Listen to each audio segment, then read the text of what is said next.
There are going to be times in our lives when someone else gets an unexpected blessing or receives some special recognition. May I plead with us not to be hurt, and certainly not to feel envious when good fortune comes to another person. We are not diminished when someone else is added upon. We're not in a race against each other to see who's the wealthiest or the most talented or the most beautiful or even the most blessed. The race we are really in is the race against sin, and surely envy is one of the most universal of those. Envy is a mistake that just keeps on giving. Obviously, we suffer a little when some misfortune befalls us, but envy requires us to suffer all good fortune that befalls everyone we know. What a bright prospect that is. Downing another quart of pickle juice every time anyone around you has a happy moment. To say nothing of the chagrin in the end when we find that God really is both just and merciful, giving to all who stand with him all that he hath, as the scripture says. Lesson number 1 from the Lord's Vineyard: coveting, pouting, or tearing others down does not elevate your standing, nor does demeaning someone else improve your self-image.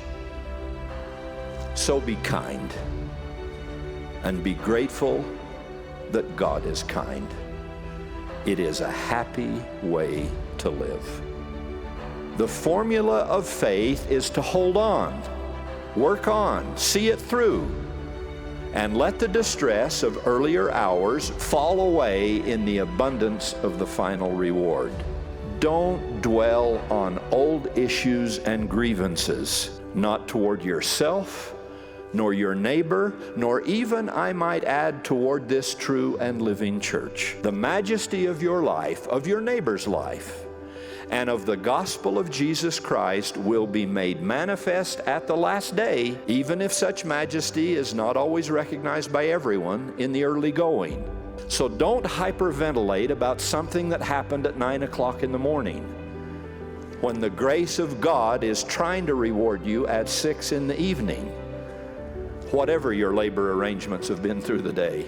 We consume such precious emotional and spiritual capital, clinging tenaciously to the memory of a discordant note we struck in a childhood piano recital, or something a spouse said or did 20 years ago that we're determined to hold over his or her head for another 20, or an incident in church history that proved no more or less than that mortals will always struggle to measure up to the immortal hopes placed before them. Even if one of those grievances did not originate with you, it can end with you. And what a reward there will be for that contribution when the Lord of the vineyard looks you in the eye and accounts are settled at the end of our earthly day.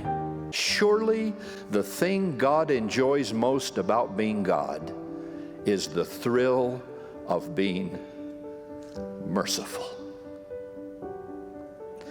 especially to those who don't expect it, and especially feel they don't deserve it.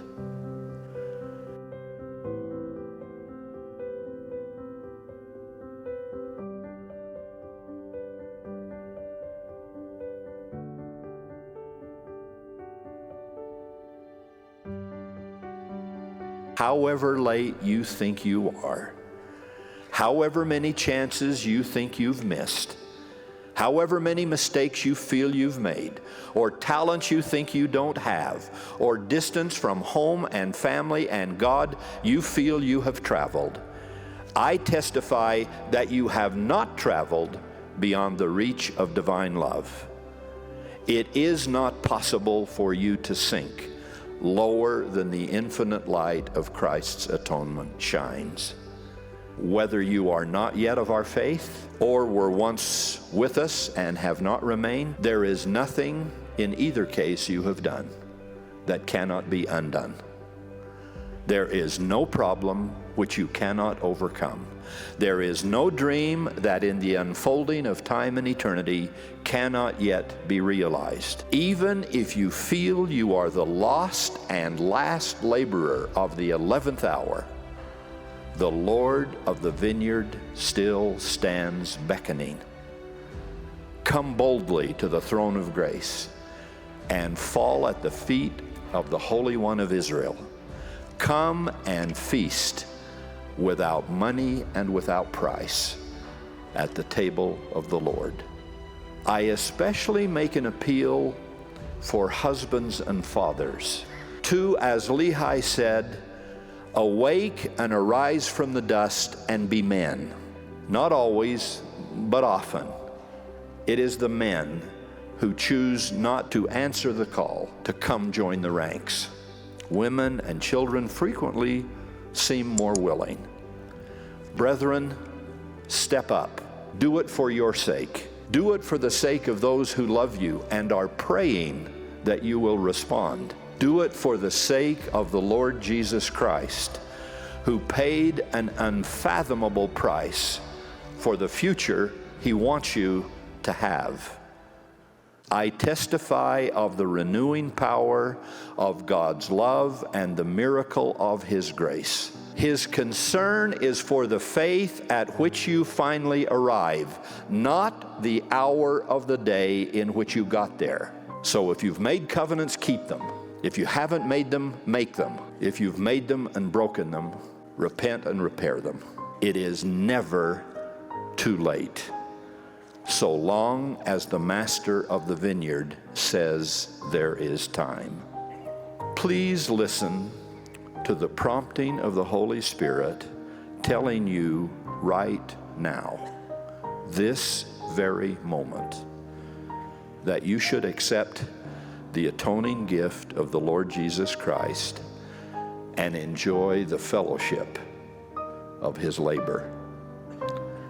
Don't delay. It's getting late. In the name of Jesus Christ, amen.